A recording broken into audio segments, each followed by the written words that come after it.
Limitations എന്ന് പറയുന്നത് ഈ വിട്ടാവട്ടം നടക്കുന്ന ഒരു ട്രിവാൻഡ്രം കോർപ്പറേഷന്റെ മാത്രം നിൽക്കുന്നില്ല. സർ, ഞാനൊരു കിഡ്നി രോഗിയാണ്. 2 കിഡ്നിയും സിസ്റ്റായി കോഴിക്കോട് മെഡിക്കൽ കോളേജ് ചികിത്സയിലാണ്. ചില പബ്ലിസിറ്റി കണ്ടിറക്കുന്നതിന് വേണ്ടിയിട്ടൊക്കെ നമുക്ക് ഇതുമാതിരിയുള്ള ഉപായങ്ങൾ കാണിക്കാൻ വേണ്ടിയിട്ട് പറ്റും സാർ. ലൈഫ് മിഷനിൽ അപേക്ഷിച്ചിരുന്നു. കളക്ടർക്ക് നിവേദനം കൊടുത്തിരുന്നു. ഒരു വീടിനായി ഇവിടെ ഒന്നും കിട്ടിയില്ല. വീടില്ലാത്ത മുഴുവൻ ആളുകൾക്കും വേണ്ടിയിട്ട് വീട് വെച്ചു കൊടുക്കുന്നതിന് വേണ്ടിയിട്ടുള്ള പ്രഖ്യാപനങ്ങൾ നടത്തി. റോക്കറ്റ് വിട്ട നിൽക്കുന്നിടത്ത് ഈ ചെറിയ കമ്പപ്പടക്കം വെച്ചിട്ട് ഇത് പൊട്ടിച്ച് കാണിക്കരുത്. ഒരു നയാ പൈസ തരാൻ വേണ്ടിയിട്ട് പറ്റാത്ത ഒരു കേന്ദ്ര ഗവൺമെന്റിന്റെ പ്രതിയായിരുന്നുകൊണ്ടാണ് സാർ ഈ പറയുന്നത് ഈ പണം. മുഖ്യമന്ത്രി വരെ എഴുതി വായിക്കുന്നു, പ്രസിഡന്റ് വരെ എഴുതി വായിക്കുന്നു. എന്തുകൊണ്ട് ഡെപ്യൂട്ടി മേയറിനെ എഴുതി വായിച്ചത്? വായിക്കട്ടെ, പുള്ളിക്കാരി പറയും മറുപടി.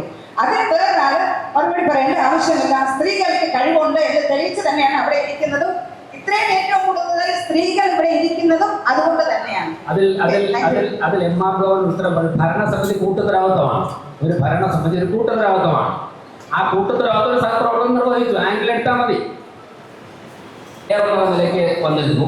ആ കത്ത് വന്നത് വ്യക്തിപരമായ മനസ്സിലാണ്. എൻ്റെ വീട്ടസനാണ് കത്ത് വന്നത്. ഞാൻ അതിൻ്റെ ഒരു 2 ചെറിയ പാരഗ്രാഫ് മാത്രമായി, 2 പേജേ ഉള്ളൂ, ഒരു പേജേ ഉള്ളൂ. ബഹുമാനപ്പെട്ട തിരുവനന്തപുരം മേയർ അവർക്ക് വയനാട് ജില്ലയിലെ സുൽത്താൻ ബത്തേരി താലൂക്ക് ബോധിപ്പിക്കുന്ന സങ്കടഹരണം. സർ, ഞാനൊരു കിഡ്നി രോഗിയാണ്. 2 കിഡ്നിയും സിസ്റ്റായി കോഴിക്കോട് മെഡിക്കൽ കോളേജ് ചികിത്സയിലാണ്. ഒരു ടാബ്ലറ്റിൻ്റെ പേര് 8 ടാബ്ലറ്റും മറ്റൊന്ന് 40 mg-യുടെ ഒരു ടാബ്ലറ്റുമാണ് ദിവസവും കഴിക്കുന്നത്. അങ്ങനെ കുറച്ച് എഴുതിയിട്ടുണ്ട്. ഞാനും ഭർത്താവിൻ്റെ പെങ്ങളും 5 മക്കളും അടങ്ങുന്നതാണ് എൻ്റെ കുടുംബം. ഭർത്താവിന് കൂലിപ്പണിയാണ്. ഇപ്പോൾ നടുവേദനയും കുറച്ച് അസുഖം അദ്ദേഹത്തിന് എഴുതിയിട്ടുണ്ട്. മെഡിക്കൽ കോളേജ് കോഴിക്കോട് ചികിത്സയിലായിരുന്നു. ഓരോരുത്തരായ ആശുപത്രിയിലായത് മൂലം ഇതുവരെയായി ഒരു വീട് വയ്ക്കാൻ സാധിച്ചിട്ടില്ല. ലൈഫ് മിഷനിൽ അപേക്ഷിച്ചിരുന്നു. കളക്ടർക്ക് നിവേദനം കൊടുത്തിരുന്നു. ഒരു വീടിനായി ഇവിടെ ഒന്നും കിട്ടിയില്ല.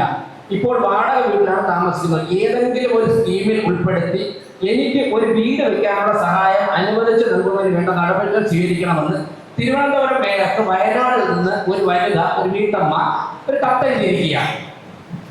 ഞാൻ സൂചിപ്പിച്ചത് ഇത് തിരുവനന്തപുരം കോർപ്പറേഷന്റെ അധികാര പരിധിയിൽ പെട്ട വിഷയമല്ലെന്ന് നമുക്കറിയാം. പക്ഷേ നമ്മൾ ഒരു 48 മണിക്കൂർ മുമ്പ് തിരുവനന്തപുരം കോർപ്പറേഷൻ അവതരിപ്പിച്ച ബഡ്ജറ്റിൽ കേരളത്തിലെ വയനാട് ജില്ലയിൽ താമസിക്കുന്ന അസുഖം ബാധിച്ച ഒരു പാവപ്പെട്ട വീട്ടമ്മ പ്രതീക്ഷ അർപ്പിക്കുന്നു എന്നുള്ളിടത്താണ് ഈ കോർപ്പറേഷൻ ഭരണസമിതിയുടെ വിജയം.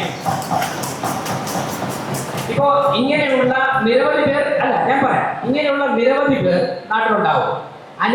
അയക്കുന്ന എല്ലാ കത്തുകൾക്കും നമുക്ക് അഡ്രസ് ചെയ്യാനോ മറുപടി പറയാനോ പരിഹരിച്ചു കൊടുക്കാനോ ഒരു പക്ഷേ സാധിച്ചൊന്നും വരത്തില്ല. പക്ഷേ ജനങ്ങൾ പ്രതീക്ഷയോടെ നമ്മൾ 101 പേർ അടങ്ങുന്ന ഭരണസമിതി വിശ്വസിക്കുന്നു. ഞാനിവിടെ വായിക്കണമെന്ന് ആഗ്രഹിച്ചത് എൻ്റെ ഫയലിലുണ്ടായിരുന്ന കത്താണ്. അപ്പോൾ സ്വാഭാവികമായിട്ടും ഇത്തരത്തിലൊരു കത്ത് വരുമ്പോൾ നിരവധി പേർക്ക് വരുന്നുണ്ടാകാം. എനിക്ക് വന്ന പല കത്തുകളും ഞാൻ പറഞ്ഞതേ ഉള്ളൂ. എന്തായാലും തിരുവനന്തപുരം കോർപ്പറേഷന്റെ ബഡ്ജറ്റ് അവതരിപ്പിച്ചതിന് ശേഷം PMBY പദ്ധതി എന്നുള്ള പദ്ധതിക്ക് വ്യാപകമായ അംഗീകാരം കേരളത്തിൽ ലഭിക്കുന്നു എന്നുള്ളതിന്റെ രേഖാമൂലമുള്ള ഒരു തെളിവാണ്. എങ്ങനെ നടപ്പിലാക്കുമെന്ന് രാജീവ്കുമാർ ബഹുമാനപ്പെട്ട ചോദിച്ച ചോദ്യങ്ങളുണ്ട്.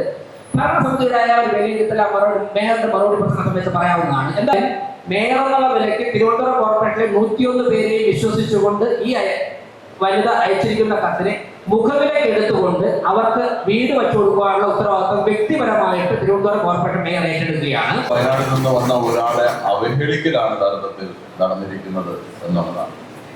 സർ, ഇത് തന്നെയാണ് ഞാൻ ഇന്നലെ പറഞ്ഞ പ്രസംഗത്തിനകത്ത് പറഞ്ഞത്.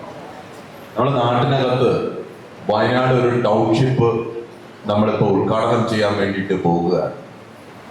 അവിടെ നമ്മൾ ദേശീയ അടിസ്ഥാനത്തിൽ നോക്കുമ്പോൾ ഏറ്റവും വലിയ പ്രകൃതി ദുരന്തമാണ് വയനാട് ജില്ലയ്ക്കകത്ത് ഉണ്ടായത്.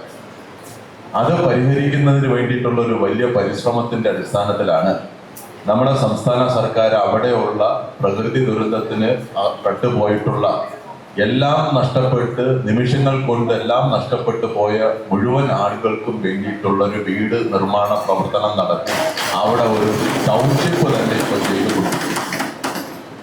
അപ്പൊ അങ്ങനെ ഈ പറയുന്നത് പോലെ തന്നെ റോക്കറ്റ് വിട്ട നിൽക്കുന്നിടത്ത് ഈ ചെറിയ കമ്പപ്പടക്കം വെച്ചിട്ട് ഇത് പൊട്ടിച്ച് കാണിക്കരുത്. അവിടെ ഈ പറയുന്ന ദുരന്തം നടന്നല്ലോ, അങ്ങ് പറഞ്ഞിട്ടുള്ള പ്രധാനമന്ത്രി ഉണ്ടല്ലോ, നമ്മുടെ നാട്ടിൽ വന്ന് സന്ദർശനം നടത്തി ഇത്രയും വലിയൊരു പ്രകൃതി ദുരന്തത്തിനകത്ത് വലിയ ദുഃഖം രേഖപ്പെടുത്തി പോയതല്ലാതെ ഒരു പൈസ ഈ പറയുന്ന ഈ ടൗൺഷിപ്പിന് വേണ്ടിയിട്ട് അങ്ങയുടെ കേന്ദ്ര ഗവൺമെന്റ് ഈ പറയുന്ന PM പദ്ധതിയൊക്കെ പ്രഖ്യാപിച്ചല്ലോ. ആ പ്രഖ്യാപിച്ച കൂട്ടത്തിൽ ഈ നമ്മുടെ നാട്ടിനെ ആകെ നമ്മുടെ ദേശീയ അടിസ്ഥാനത്തിൽ നോക്കുമ്പോൾ നടന്നിട്ടുള്ള ഏറ്റവും വലിയ പ്രകൃതി ദുരന്തമായിട്ടുള്ള വയനാട് സംഭവത്തിന് വേണ്ടിയിട്ട് ഒരു നയാ പൈസ തരാൻ വേണ്ടിയിട്ട് പറ്റാത്ത ഒരു കേന്ദ്ര ഗവൺമെന്റിന്റെ പ്രതിയായിട്ടിരുന്നുകൊണ്ടാണ് സാർ ഈ പറയുന്ന ഈ നടക്കുന്നത്. ഇതൊക്കെ രാഷ്ട്രീയ മുതലെടുപ്പ് നടത്താൻ വേണ്ടിയിട്ട്, നമുക്ക് കവലപ്രസംഗം നടത്താൻ വേണ്ടിയിട്ട് ഇതൊക്കെ നല്ലതുപോലെ ഉപയോഗിക്കാൻ വേണ്ടിയിട്ട് പറ്റും. ചില റീൽസ് ഓടിക്കുന്നതിന് വേണ്ടിയിട്ടും ചില പബ്ലിസിറ്റി സ്റ്റണ്ട് ഇറക്കുന്നതിന് വേണ്ടിയിട്ടും ഒക്കെ നമുക്ക് ഇതുമാതിരിയുള്ള ഉപായങ്ങൾ കാണിക്കാൻ വേണ്ടിയിട്ട് പറ്റും സാർ എന്നുള്ളതാണ് ഇതിനെ സംബന്ധിച്ച് പറയാനുള്ളത്.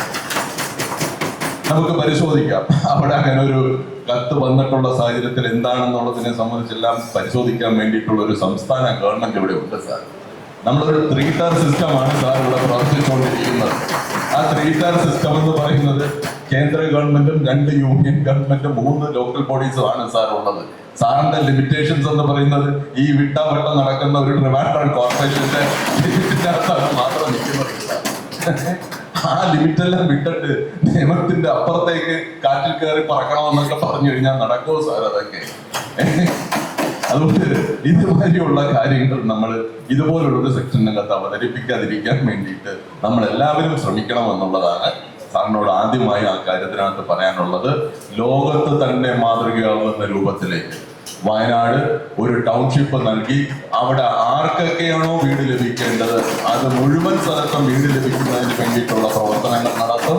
നമ്മുടെ സംസ്ഥാന ഗവൺമെന്റ് നടത്തിക്കൊണ്ടിരിക്കുന്ന പ്രവർത്തനങ്ങൾ വയനാട് മാത്രമല്ല 14 ജില്ലക്കകത്തും കേരളം എന്ന് പറയുന്ന ഒരു ഫെഡറൽ സംവിധാനത്തിനകത്ത് നിൽക്കുന്ന യൂണിയൻ ഗവൺമെന്റിന്റെ കീഴിൽ വരുന്ന ഒരു സംസ്ഥാനത്തിനകത്ത് ഈ പറയുന്നത് പോലെ തന്നെ മുഴുവൻ പാവപ്പെട്ടവർക്കും വേണ്ടിയിട്ട്, വീടില്ലാത്ത മുഴുവൻ ആളുകൾക്കും വേണ്ടിയിട്ട് വീട് വെച്ച് കൊടുക്കുന്നതിന് വേണ്ടിയിട്ടുള്ള പ്രഖ്യാപനങ്ങൾ നടത്തി 5 ലക്ഷം പേർക്ക് കോടിക്കണക്കിന് രൂപ ചെലവാക്കിയിട്ട് ഈ വീട് നിർമ്മിച്ച് താക്കോല് കൊടുത്തിട്ടുള്ള ഒരു സംസ്ഥാനമാണ് സാർ നമ്മുടെ സംസ്ഥാനം എന്ന് പറയുന്നത്.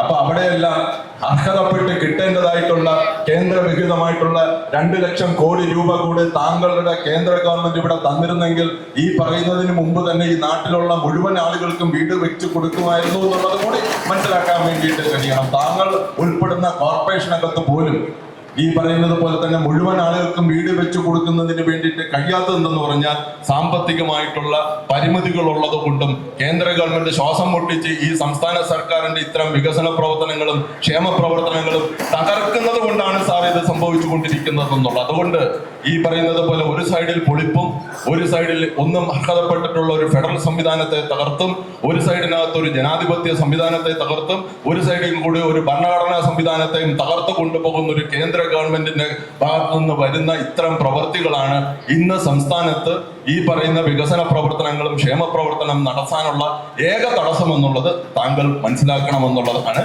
ഇതുമായി ബന്ധപ്പെടുത്തിയിട്ട് സാറിനോട് പറയാനുള്ളത്.